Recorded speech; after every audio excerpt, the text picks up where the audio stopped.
Hi, I left the last video in a bit of a bad spot because I did not get this circuit working. I've not done any troubleshooting on it, but the problem was my program counter is counting. I'm fetching the instruction for address 0. They're all tied low down here. But nothing is actually loading into my R1 register, which is represented down here on the PCB. And while I have not done any troubleshooting of this since the last video, I'm going to do it all on camera. I did leave it running while I was editing the last video, and I did make an observation, and I missed this in the video. Nothing is being loaded up here into the instruction register. Now, I did make some changes to the controls up here, specifically this latch signal, which should be coming down here to the clock that's being brought in. And so that's a good suspect as to what's going on here.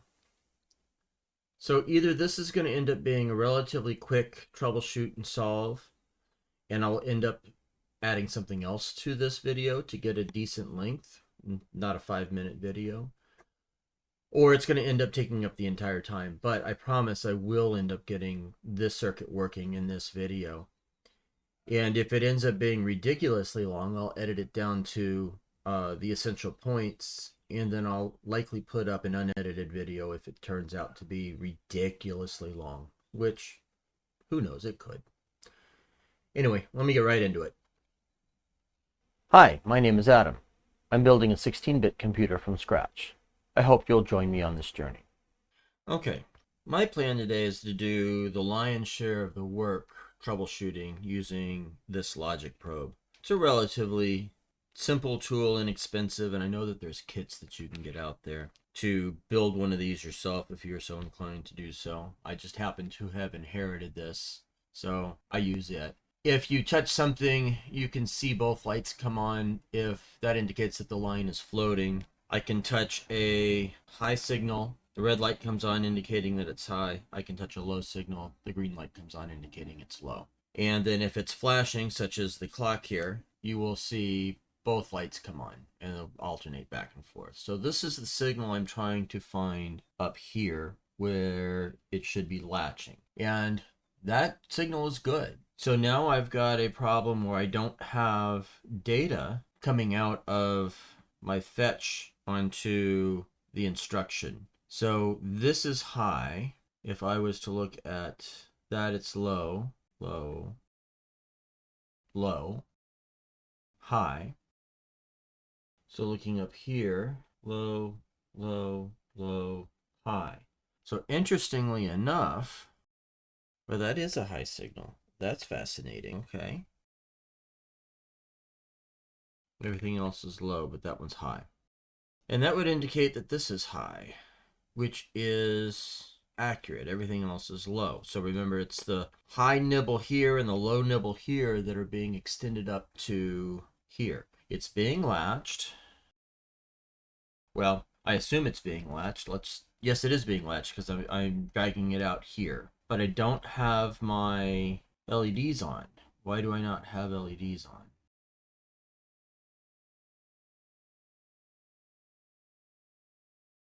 And so that is, well, we can test here. That's low, low. That's floating. Do I not have... Sorry, I gotta get my head in the way here. No, that's good. I shorted something, that's why it all turned off. So that should be low. That's floating.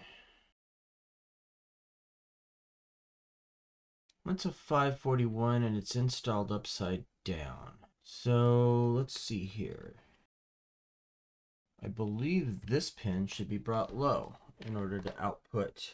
Could it be that simple? I just missed a hookup that long ago. So if that's the case,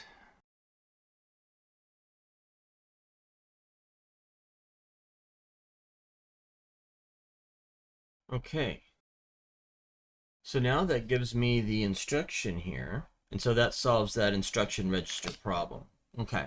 Missing a control line up there.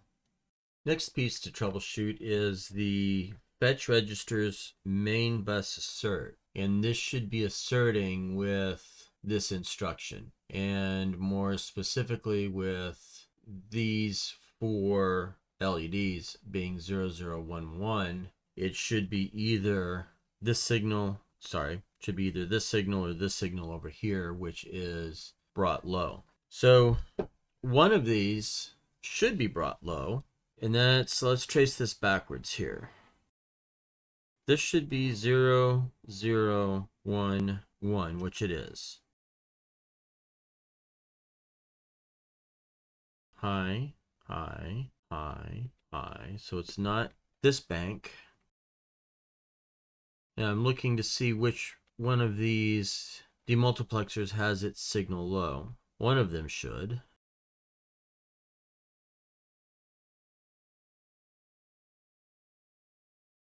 So there it is. So if I take this and plug it in here, that then solves the main bus assert, and I am now asserting onto the main bus. It leaves me with one question. What should it be? Did I wire this up incorrectly, or did I just not take care in remembering exactly how I had it wired up? I believe I commented when I put this together that this was supposed to be the lower bits and this supposed to be the upper bits, this the lower bits, this the upper bits. I believe this being the most significant 16 bits and this the least significant 16 bits. I think I'm okay with that. I just have to get it documented. I'm not going to make any changes in this video to that. The next thing to look at is I am expecting this instruction register assert and the main bus assert to alternate back and forth. And this may be a more difficult thing to try to figure out, because what I'm expecting is that this instruction up here in the register, as part of its logic in the control logic over here, actually asserts the main bus, which we are seeing, but deasserts this instruction register.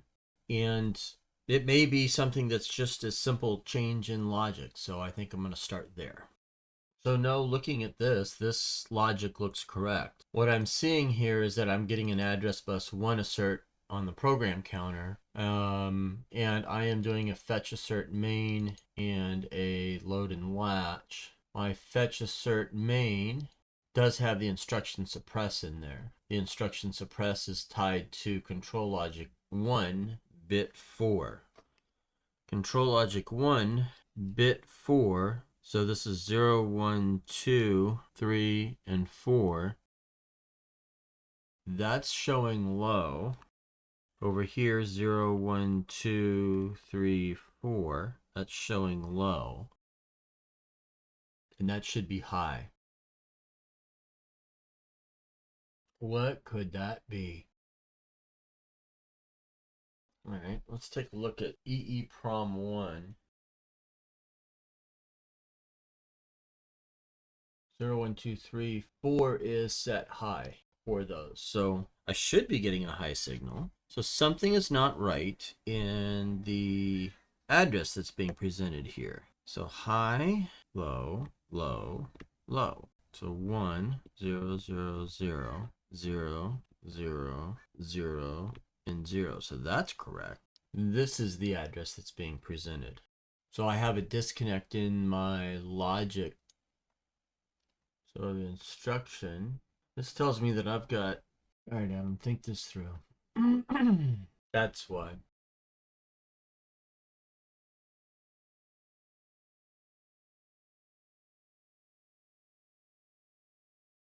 Okay, here's the change that happens on video. Ultimately, what it boiled down to is I actually need to format the instruction for the control logic different than I'm formatting the instruction in the instruction register. I had that incorrect. So if I get out of here and if I make this and get back in, I now get the correct control signal in the correct byte.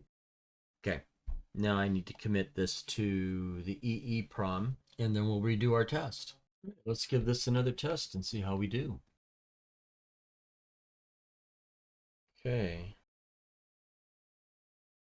I'm seeing the instruction assert flashing. I'm not seeing the main bus assert. I'm seeing the instruction register bounce back and forth between a no-op and a load immediate. That's all good. I'm now seeing the load and latch happening here, but what I'm not getting out here is the output of here. So I still have something going on here with the main bus assert, not asserting this data onto the main bus. Now I've got this set so that if it was flashing, I'd get a pulse signal here.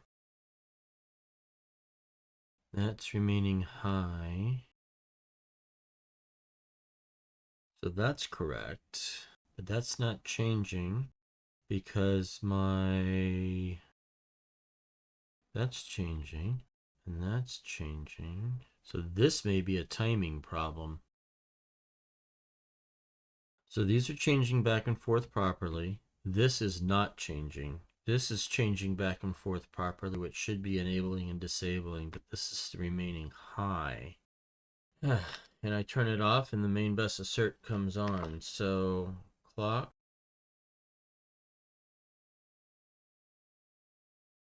When this is running, that's not changing either. Should be 1, 2, 3.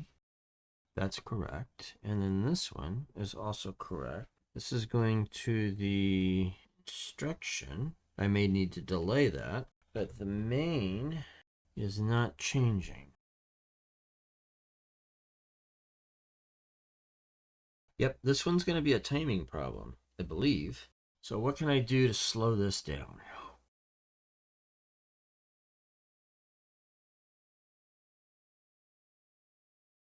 Main is not changing.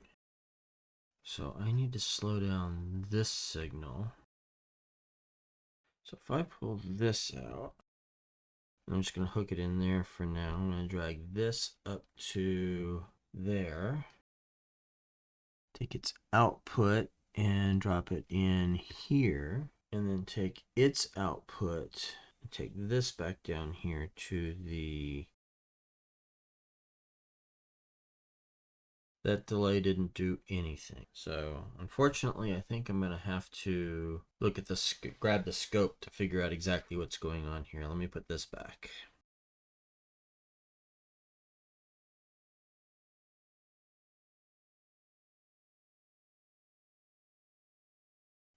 Okay, I spent a minute probing around off camera, and with the logic probe, I was able to identify that on this demultiplexer that bit 0 is bouncing back and forth. This is the most significant bit. Sorry, this would be related to device 1.7, which should not be bouncing around like that. This one's tied high. So if I was to just, as a patch, tie that in there, I'm now getting my main bus assert over here. That's not what I want. I need to get this over here to bit 4. 0, 1, 2, 3, 4. Yeah, I've got it in the right spot now. So there's something that's going on here because as this comes in to be 0, I would expect this to be enabled with 0, and it's not. This one's never being enabled. But that one is. I'm wondering if... And that all of a sudden starts latching. So I still have something not right here, or that I don't understand how I wired it up. Apparently, didn't need the scope. But that's fascinating that I'm getting this on that when I expect it to be on here. So where is that problem? All right, so my instruction register up here, which you can't see, I'll try to pull it down just a little bit. My instruction register up here shows the move immediate. So what I'm expecting to see, because I should be asserting this onto the bus. Yes. So if I was to move this here, no, that's not 0, 1, 2, 3. That is 0, 1, 2, 1, 2, 3. Yeah, 1, 3 should be correct. So on top of everything, I'm plugging it into the wrong one. So I'm asserting onto the bus there. If I tap and latch, I'm expecting a no op to come up here. I still have a timing problem. Something is not right, so I am going to need the scope. I saw this last time where when I stopped the clock, all of a sudden things started looking correct. So let's see here. Now if I come over here, what I need to compare is the clock that's latching.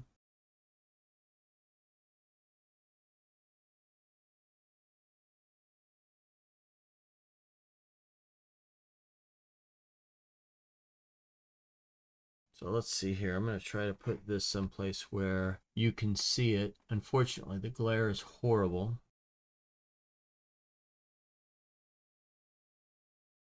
Got some ringing, but that's the way I've got my, well, I guess if it's the way I don't have my ground lead attached.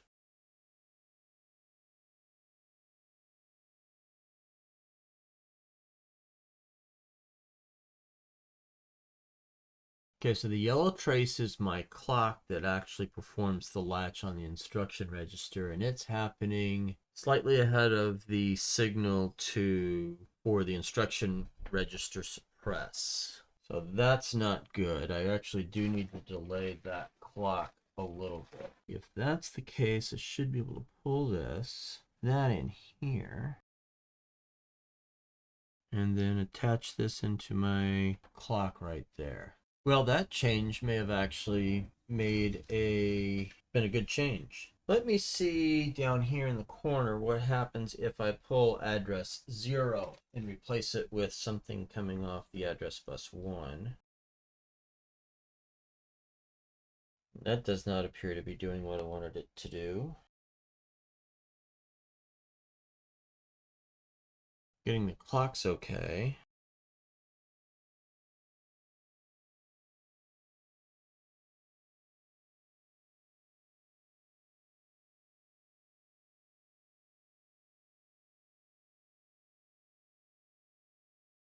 Wonder what happens if I delay that clock a little bit more. So what happens then if I take my inverted clock to an inverter, and I'm just going to jump from here. Will that fit? That will fit.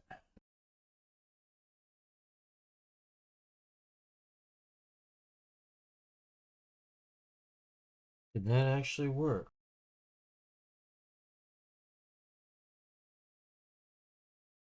Yeah, that appears to be working. I need to delay that clock ever so slightly more. Okay. Well, if that's successful, what happens if I get 2 address lines here? And I'm starting to see it slide.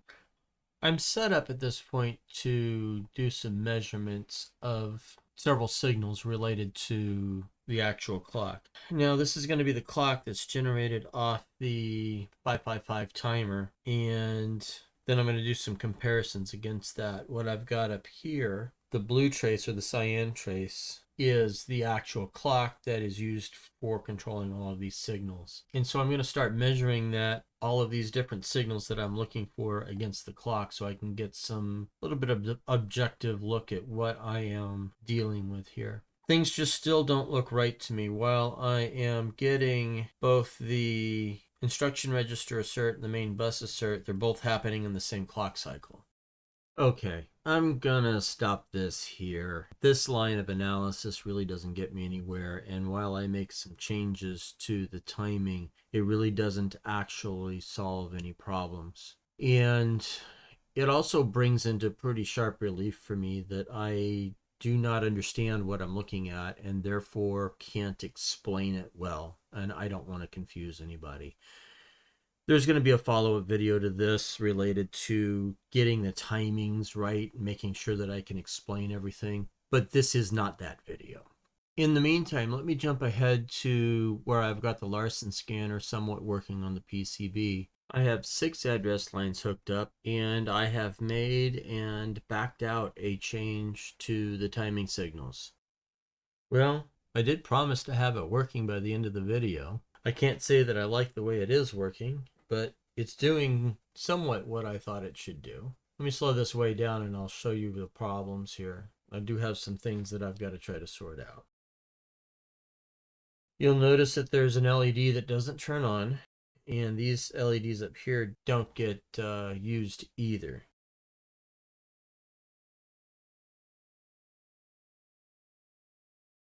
If I turn this to manual mode, when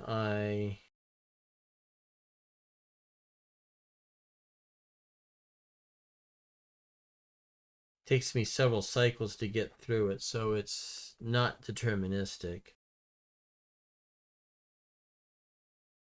Notice the latch is lit, so it's going to latch, and I would think it should have latched, but when I push down, that's when the LEDs update. So I'm not sure I like that either. I believe the latch should probably be a slightly different signal, such that it happens when the light actually turns on, saying that it did latch, not that it's going to latch. This LED is not turning on right here, nor is this one. And then this one turns back on again. So something has caused it to read an incorrect address, which means that I probably have something wrong in my address bus over here. So I lost 2 instructions, which means that I am losing the 2 up here, is what it appears. That's the right light. Yeah, and it appears to have had something not fetched properly there. So I've got a number of timing issues I'm going to have to sort out. Okay, staring at this for a while, I came across a couple of things that were causing the 2 LEDs not to light up.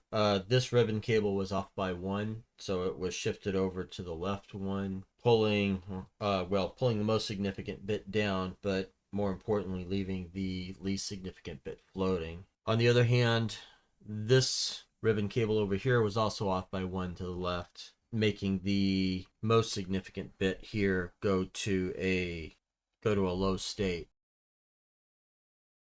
I don't remember if it was off to the left or to the right, but as you can see, it is working. I'll slow it down so you can see it, and I'm getting the Larson Scanner sliding back and forth.